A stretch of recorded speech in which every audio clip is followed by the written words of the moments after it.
سبيل الدموع سبيل مريح تنهدى يا صاحي كي. بسم اللہ الرحمن الرحیم۔ السلام علیکم ورحمۃ اللہ وبرکاتہ۔ امید ہے سب خیریت سے ہوں گے۔ اللہ تعالی ہم سب کو صحت اور ایمان کی اچھی حالتوں میں رکھے۔ ناظرین اکرام اور عزیز طلباء و طالبات، اسلامک نالج یوٹیوب چینل پر آپ سب کو خوش آمدید کہتے ہیں۔ ہمارے اس چینل پر سلیبس سے متعلقہ اسلامیات کی ویڈیوز اور اس کے ساتھ ساتھ اسلامک لیکچرز مختلف موضوعات پر اپلوڈ کیے جائیں گے۔ اسی لیے آپ سب ناظرین سے مخاطب ہو کر کہنا چاہتی ہوں کہ اگر ابھی تک آپ نے ہمارے چینل کو سبسکرائب نہیں کیا تو چینل کو سبسکرائب کر لیں، ساتھ ہی ساتھ بیل آئیکن کو بھی دبا دیں تاکہ آنے والی ہر ویڈیو کا نوٹیفیکیشن سب سے پہلے آپ کو مل جائے۔ آپ اس ویڈیو کو لائک کریں اور اپنے دوستوں کے ساتھ بھی شیئر کریں۔ بہت شکریہ۔ الحمدللہ رب العالمین، الصلاۃ والسلام علی رسولہ الکریم، اما بعد فاعوذ باللہ من الشیطان الرجیم، بسم اللہ الرحمن الرحیم، رب اشرح لی صدری ویسر لی امری واحلل عقدۃ من لسانی یفقہوا قولی، رب زدنی علما، اللہم فقہنا فی الدین، آمین یا رب العالمین۔ السلام علیکم ورحمۃ اللہ وبرکاتہ۔ اللہ تعالی ہم سب کو صحت اور ایمان کی اچھی حالتوں میں رکھے۔ ناظرین اکرام اور عزیز طلباء و طالبات، آج ہم آپ کے لیے آپ کے نصاب اسلامیات لازمی کی جو کہ B A B S C کے لیے ہے، اور یہ نصاب پنجاب یونیورسٹی بورڈ کا نصاب ہے جو ہم آپ کے لیے ریکارڈ کر رہے ہیں۔ آج ہم اس کی حدیث نمبر 7 فہم دین کی اہمیت، حدیث نمبر 7 فہم دین کی اہمیت ما ترجمہ و تشریح پڑھیں گے۔ ان معاویہ رضی اللہ عنہ قال رسول اللہ صلی اللہ علیہ وسلم، معاویہ رضی اللہ تعالی عنہ سے روایت، وہ کہتے ہیں کہ رسول اللہ صلی اللہ علیہ وآلہ وسلم نے فرمایا، من یرید اللہ بہ خیرا، کہ اللہ جس کی بھلائی کا ارادہ کرتا ہے، من یرید اللہ، اللہ ارادہ کرتا ہے، ٹھیک ہے، بہ خیرا، جس کسی کی بھلائی کا، جس کسی کے ساتھ بھلائی کا اللہ ارادہ کرتا ہے، یفقہہ فی الدین، تو اللہ اسے دین کی سمجھ بوجھ عطا فرماتا ہے۔ یہاں اس حدیث مبارکہ سے ہمیں کیا پتہ چلا کہ دین کی سمجھ بوجھ یا دین کا فہم و شعور اللہ کی طرف سے جس کو عطا ہوتا ہے وہ ایک انعام ہے اس کے لیے، اس انسان کو اس کی قدر کرنی چاہیے۔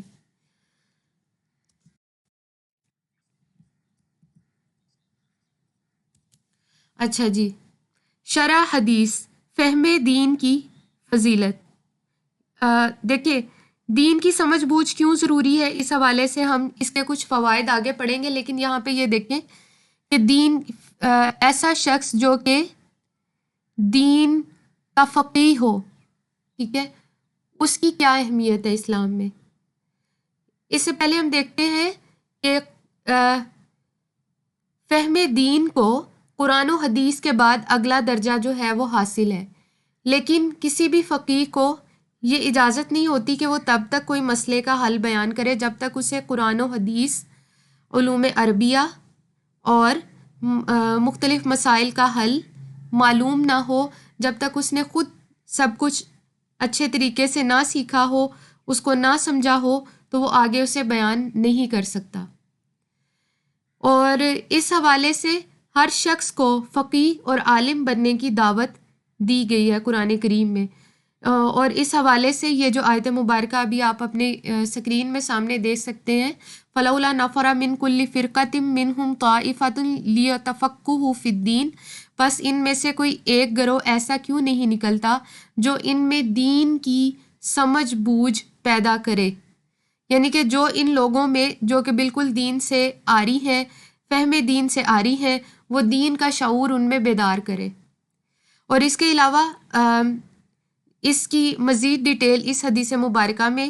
کہ من یرید اللہ بہ خیرا یفقہہ فی الدین، اللہ تعالیٰ جس کسی کی بھلائی کا ارادہ کرتا ہے تو اسے دین کی سمجھ بوجھ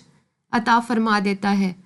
اور اس کے علاوہ سورہ بقرہ کی یہ آیت یؤتی الحکمت من یشاء ومن یؤت الحکمت فقد اوتی خیرا کثیرا وما یذکر الا اولو الالباب۔ یؤتی الحکمت من یشاء، وہ جسے چاہتا ہے حکمت عطا کرتا ہے، ومن یؤت الحکمت فقد اوتی خیرا کثیرا، اور جس کسی کو حکمت عطا کی گئی یا جس کسی کو دین کا فہم اور شعور عطا کیا گیا، فقد اوتی خیرا کثیرا، تو تحقیق اسے خیر کثیر مل گئی۔ وما یذکر الا اولو الالباب، اور نہیں نصیحت پکڑتے سوائے عقل والوں کے، صرف اس بات کو اہل عقل ہی سمجھ سکتے ہیں۔ اس کے علاوہ ان تمام یہ جو آیات، دو آیات ابھی آپ کے سامنے رکھی، ایک حدیث مبارکہ رکھی، ان کی مزید ڈیٹیل اگر ہم سمجھنا چاہیں تو اس کے لیے ایک اور حدیث ہے، جو کہ یہ ہے کہ نبی پاک صلی اللہ علیہ وآلہ وسلم نے فرمایا کہ ایک فقیہ 1000 عابدوں پر بھاری ہے۔ شیطان یعنی شیطان جو ہے اس پر حملہ نہیں کر سکتا۔ ایک فقیہ جو ہوتا ہے اس کے پاس چونکہ فہم و شعور ہوتا ہے دین کا، اور عابد ذاتی طور پر صرف عبادت کرتا ہے اور اس کو بالکل دین کے حوالے سے فہم و شعور اگر نہ ہو تو، یعنی یہ بھی ممکن ہے کہ ایک شخص فقیہ اور عابد دونوں طرح سے ہو، عبادت کرنے والا ہو اور فقیہ بھی ہو، لیکن اگر وہ صرف عابد ہے تو اس کے بھٹکنے کے امکانات زیادہ ہو سکتے ہیں، کیونکہ شیطان اس کو بہکا سکتا ہے، اس کو تو کچھ سمجھ نہیں آئے گی کہ وہ صحیح کر رہا ہے یا غلط کر رہا ہے، وہ جسٹ اللہ کو راضی کرنے کی کوشش تو کر رہا ہے، لیکن اگر اسے پتہ نہیں ہے کہ اس کے دین میں اللہ رب العزت نے اس کے لیے کون کون سی چیزیں کس کانٹیکسٹ میں نازل فرمائی ہیں، تو شیطان اسے شرک کی طرف بھی لا سکتا ہے۔ تو اس وجہ سے یہ کہا گیا کہ شیطان کے لیے ایک فقیہ جو ہے 1000 عابدوں پر بھاری ہے۔ یہاں سے ہمیں یہ بھی پتہ چلا کہ فہم دین جو ہے وہ بہت ضروری ہے۔ اچھا جی، اب یہ دیکھتے ہیں کہ فہم دین کے کچھ فوائد ہیں جو کہ ابھی سکرین پہ آپ کے سامنے ڈسپلے ہو رہے ہیں۔ ان میں سب سے پہلے مختلف مسائل کا حل۔ جب کوئی شخص دین کا علم حاصل کرتا ہے تو وہ علوم شرعیہ کے ذریعے اپنے مختلف مسائل کا حل تلاش کر سکتا ہے، قرآن و حدیث کے ذریعے، اجتہاد کے ذریعے، یعنی کہ میں نے آپ کو دیکھے کلاس میں یہ بات بتائی تھی کہ کسی بھی مسئلے کا جب ہم نے حل نکالنا ہوتا ہے تو سب سے پہلے قرآن میں دیکھتے ہیں، اگر قرآن میں وہ مختصراً ہو یا اس کی ڈیٹیل نہ ملے تو حدیث سے اس کا مزید اس کی ایکسپلینیشن ڈھونڈتے ہیں، اگر پھر بھی نہ ملے تو اقوال صحابہ میں، کیونکہ صحابہ اکرام کے بارے میں نبی پاک صلی اللہ علیہ وسلم نے کیا فرمایا تھا کہ میرے تمام صحابہ ستاروں کی طرح ہیں، ان میں سے کسی ایک کی بھی پیروی کرو گے تو فلاح پاؤ گے۔ تو صحابہ اکرام کے اقوال میں نہ ملے تو تابعین چونکہ صحابہ اکرام کے تربیت یافتہ ہوتے ہیں تو وہ اجتہاد اور استنباط سے مسائل کا حل دریافت کرتے تھے۔ اجتہاد کہتے ہیں فہم و شعور اور کوشش کو جو دین کے فہم کے لیے کی جا رہی ہو۔ اس لیے یہاں پہ دیکھیں کہ دین کے مختلف مسائل کا حل، جو اب ممکن ہے کہ جو مسائل اس دور کے ہیں وہ اس دور میں نہ ہوں، اب ہم کیا کریں گے جب ہم نے ان کا حل تلاش کرنا تو ہم پہلے ان سے ملتے جلتے مسائل عہد نبوی میں تلاش کریں گے، اور اگر پھر بھی نہ ملے تو عہد صحابہ میں کریں گے، پھر تابعین میں کریں گے، کہیں نہ کہیں ہمیں ایسے مسائل مل جائیں گے جو کہ آج کے دور کے مسائل سے ملتے جلتے ہیں۔ تو یہ اس طرح سے ایک چین بنتی ہے، اسی طریقے سے دین کا فہم حاصل ہوتا ہے۔ حفاظت دین کے لیے فہم دین بہت ضروری ہے، یعنی دین کی سمجھ بوجھ بہت ضروری ہے، کیونکہ مخالفین اسلام رسول اللہ صلی اللہ علیہ وآلہ وسلم کی شان اور اسلام سے متعلق جو سازشیں گھڑتے ہیں تو ان کا جواب ہم تبھی دے سکتے ہیں جب ہمیں دین کا کوئی فہم و شعور ہوگا، ہمارے اندر یہ ایبلٹی ہوگی کہ ہم ان کے اعتراضات کا جواب کس طرح دیں گے۔ اب دیکھیں نا کہ جیسے مستشرقین، کچھ ریسرچرز ایسے ہیں جو کہ رسول اللہ صلی اللہ علیہ وسلم اور ازواج مطہرات کے بارے میں کچھ غلط کانسیپٹس پیش کرتے ہیں، جیسے ان کے کریکٹر کے بارے میں، رسول اللہ صلی اللہ علیہ وسلم کے کریکٹر کے بارے میں کہ وہ ایسے تھے، وہ ان کو سائیکولوجیکل کوئی مطلب اس طرح سے کہتے ہیں کہ ان کو کوئی سائیکولوجیکل ایشو تھا۔ تو بہرحال جو بھی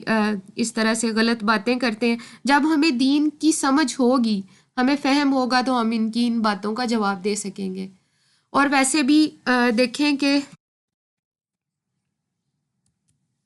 اچھا جی، اسی طرح سے ہم رسول اللہ صلی اللہ علیہ وسلم کی ناموس اور اسلام کی حفاظت کر سکتے ہیں، یعنی اسلام اور پیغمبر اسلام کی حفاظت کر سکتے ہیں۔ آگے دیکھیں شکوک و شبہات کا خاتمہ۔ اگر دین کا فہم اور شعور نہ ہو تو انسان بہت ساری گمراہیوں میں مبتلا ہو سکتا ہے۔ یعنی قرآن کریم اگر آپ پڑھیں، آپ کو کوئی ایسا بندہ آ کے بتا دے کوئی مسئلہ یا فلاں مسئلہ جو ہے وہ ایسے ہے، تو تمہارے قرآن میں تو یہ بات بیان کی گئی ہے، اس کا کیا مطلب ہے؟ اگر آپ کو نہیں پتا ہوگا تو آپ کہیں گے کہ بھئی ہو سکتا ہے ایسا ہو، اب واللہ عالم، مجھے تو پتہ نہیں ہے، میں نے تو پڑھا نہیں ہے، شاید تم ٹھیک کہہ رہے ہو۔ لیکن اگر آپ نے قرآن کریم کو سمجھ کر پڑھا ہو تو آپ کسی قسم کے شک و شبے کا شکار نہیں ہوتے۔ اب یہاں پہ یہ بھی دیکھیں کہ تاریخ میں 2 فرقے ایسے تھے بنیادی طور پہ جنہوں نے مسلمانوں میں شک و شبہات پیدا کیے، مسلمانوں کو شک و شبہات میں مبتلا کیا، تو وہ خود بھی گمراہ ہوئے اور انہوں نے لوگوں کو بھی گمراہ کیا، جن میں ایک فرقہ معتزلہ اور دوسرا خوارج تھا۔ خوارج کے بارے میں یہ آتا ہے کہ وہ قرآن اس قدر خوبصورتی سے پڑھتے تھے کہ قرآن یعنی جیسے بنانے والی شہد کی مکھیاں، یہ کہا جاتا ہے کہ شہد کی مکھیوں کی طرح خوبصورت آواز میں یہ لوگ قرآن پڑھتے تھے، لیکن قرآن ان کے حلق سے نیچے نہیں اترتا تھا۔ اب معتزلہ کے بارے میں یہ آتا ہے کہ انہوں نے بھی مختلف فکری مسائل پر لوگوں کو غلط فہمیوں میں مبتلا کیا، اور جس کی وجہ سے مختلف فرقے بنے، اور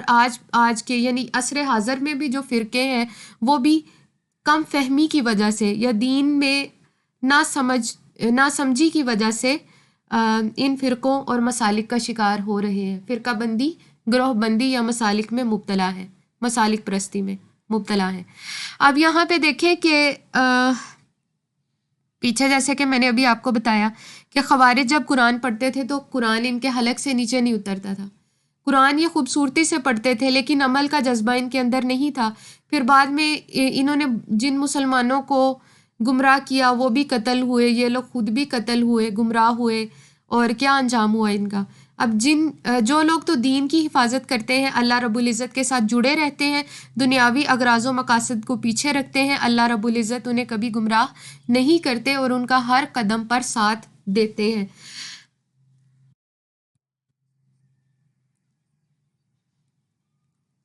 اچھا، احکام اسلام کا صحیح علم۔ اسلام کا علم تو اسلام کا عالم ہونے کا ہر بندہ دعویٰ کرتا ہے، اس دور میں ہر بندہ یہ کہتا ہے کہ میں عالم ہوں، لیکن دین کا صحیح فہم اس کے پاس ہے یا نہیں، اس کا اندازہ اس بات سے لگایا جا سکتا ہے کہ وہ کس قدر قرآن و سنت کی بنیادی تعلیمات پر عمل کرنے والا ہے۔ یعنی مثال کے طور پہ اگر وہ خود کو اہل سنت یا اہل حدیث کہے، ٹھیک ہے، اور اس کے عمل میں، اس کے قول و فعل میں نہ تو رسول اللہ صلی اللہ علیہ وسلم کی اطاعت ہو،